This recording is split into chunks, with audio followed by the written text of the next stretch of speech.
जिस तरह से आशा बहुएं लगातार पिछले 13 दिनों से अपने हक और अधिकारों की लड़ाई लड़ने के लिए धरना प्रदर्शन पर डटी हुई हैं और ये धरना प्रदर्शन एक ही ब्लॉक पे नहीं बल्कि पूरे जनपद पर चल रहा है। उसी में से कुछ आशा बहुओं की बात है कि उनका आरोप है कि इनको उनके ब्लॉकों में विभागीय अधिकारियों के द्वारा चैलेंज भी किया गया। आखिर वो चैलेंज कैसा है और किसकी इतनी हिम्मत हो गई है कि वो चैलेंज कर सकता है किसी भी कर्मचारी को। इसी को बात को लेकर हमारे साथ में कुछ यहाँ पर आशा बहुएं मौजूद हैं। हम कैमरामैन से कहेंगे सबसे पहले वो इनकी तस्वीरें दिखा दें, उसके बाद हम उनसे बात करेंगे और जानेंगे कि आखिरकार जिन्होंने चैलेंज दिया वो कौन है और किस बात को लेकर आपको चैलेंज दिया गया। क्या नाम है आपका? क्या करती हैं? आशा है। आशा है। कहाँ से? हसीरन ब्लॉक। एक बात सामने आई है कि कहा गया आपके ब्लॉक में किसी ने आपको चैलेंज दिया था धरने को लेकर, तो किसने चैलेंज दिया था और क्या चैलेंज दिया था? यारो सर ने चैलेंज दिया था कि तुम लोगों ने हसीरन में तो रोक के दिखा दिया, नसबंदी कैंप या HRPD को जो भी कार्यक्रम होता है, अगर सौरिक में रोक के दिखा दो तो हम 5,000 रुपए तुम्हें पुरस्कार में देंगे, यारो सर ने कहा था। और हमारी क्या नाम है यारो साहब का? वीरपाल।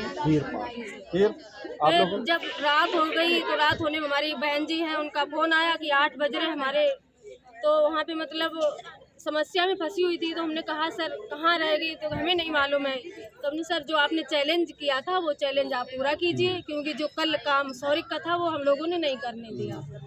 लेकिन जब हम ऐसा बोले तो बोलने लगे हमें आशाओं से बात नहीं करनी है और ना ही तो हमारी आशा कोई होती है, आशा काम करे अथवा ऐसी तैसी में चली जाए।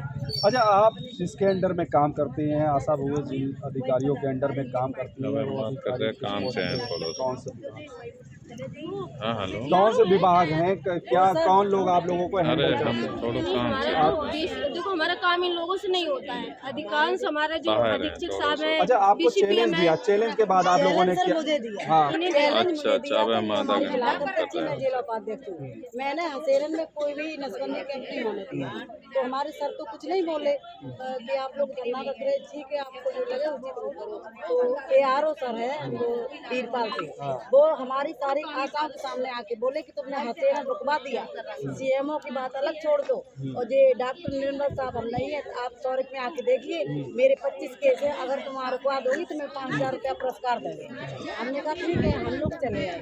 सुबह हमने फोन किया तो हमारे सौरिक बात किया था, सारी एक साथ रही वहाँ केस पे, हमने जाके वहाँ उनका चैलेंज स्वीकार किया, कोई भी केस नहीं हुआ। जब ये भाग गए वहाँ से, जब आए 4 बजे तो हमने कहा भाई मेरा पुरस्कार तो लाइए, तो कहने लगे मैंने कुछ कहा नहीं था कि तुम CMO को ना बना रही हो। हमने तुमका CMO साहब से बड़े अधिकारी हो गए क्या? तुझे उल्टा सीधा आरोप लगाने लगे कि तुम लोगों को तो आसान की ऐसी तैसी, तुम्हें तो अधीक्षक साहब दाल चावल खिलाते होंगे, हमने ऐसा तुम हम लोग महिला को इज्जत है ही नहीं। उल्टा सीधा ब्लेम भी लगा रहे थे, वो तुम्हारा प्रेमी होगा तुम लोगों का अधीक्षक साहब, और मतलब और भी ऐसी बातें आप की। जो आपके साथ में भाषा जो है उन्होंने यूज की है, उसकी शिकायत किसी से की है? नहीं की सर, अभी तक शिकायत हम लोग लेकिन करेंगे, जब वो आएंगे तभी करेंगे। LIO से कहा था वो फरकावाद है, वो आ जाएंगे, इनकी हम कंप्लेन करेंगे। संबंधित थाने में गए थी इनकी शिकायत? नहीं वो थे नहीं, रात का अच्छा, मैटर था। जब चैलेंज दिया उसके बाद में आपने उसको चैलेंज को किस तरीके से जो है देखा, क्या धरना दिया था मुझे आपने? ये लगा सर कि हम आशा बहने हम एकजुट होके एक साथ रहेंगे तब तो ठीक है ना, ऐसी हमारी सौरिक की बहनों ने मेरा साथ दिया, उन्होंने कहा आपका चैलेंज नहीं मेरा भी चैलेंज है।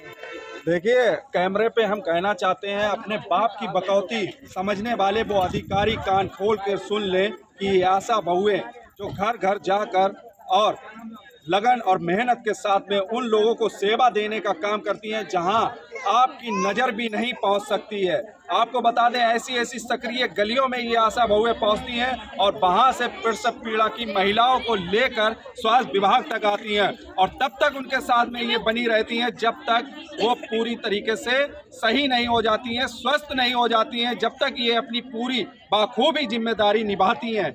आप कान खोल के सुन लीजिए, अगर इन महिलाओं के साथ में आपकी बदतमीजी भरे शब्द हुए तो आपको ये बड़ा भुगतना पड़ेगा।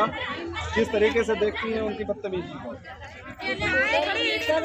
आशाएं काम करें, चाहे ऐसी कैसी भी चली जाए, और अधीक्षक है वो आप इन लोगों का आशाओं का कुछ होगा या प्रेमी होगा, इसीलिए तो उनकी बात मानते हैं। और किसी की बात क्यों नहीं मानते, ऐसा बोले। सर वो कल बाइक लेके आए थे, हमने जब मांगा रुपया तो बोले मेरी बाइक छोड़ दी। हमने 5,000 रुपए दीजिए, आपकी बाइक छोड़ देंगे। तो 5,000 रुपए के पीछे 75,000 की बाइक छोड़ के भाग गए। कि क्या वैल्यू है जो हमें चैलेंज दे रहे हैं? अगर इतनी हिम्मत हमारे सामने आए ना, भाग गए। आपके साथ कितनी महिलाएं थी वहाँ पर? हमारे साथ काफी महिलाएं थी। कहाँ से धरना दिया? दर्जनों के साथ महिलाएं थी, काफी महिलाएं आई हैं और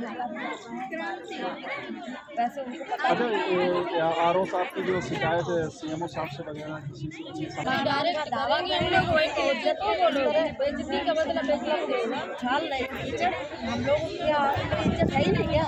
उनको बता दें। चलिए, आप जैसा कि सुन रहे हैं, इन महिलाओं को लगातार ये आशा बहुएं हैं, इनका कहना है संबंधित अधिकारी कहीं ना कहीं जो है बदतमीजी से लगातार बात कर रहे हैं और भगाने का काम कर रहे हैं। लेकिन अब उनको बता दें कि प्रदेश की योगी सरकार इस मामले को गंभीरता से लेकर साफ जो है, और उनका सीधे तौर पे कहना है कि महिलाओं से बदतमीजी बिल्कुल भी बर्दाश्त नहीं की जाएगी। तो क्या ऐसे अधिकारियों को ये समझा जाए कि प्रदेश के मुखिया योगी आदित्यनाथ के वो आदेशों को दरकिनार कर रहे हैं? क्या उनकी सरकार को बदनाम करने का काम कर रहे हैं? ऐसे अधिकारियों के ऊपर चाहिए कि प्रदेश सरकार सख्ती बरते और लगातार ऐसे अधिकारियों के ऊपर कठोर कार्रवाई करे।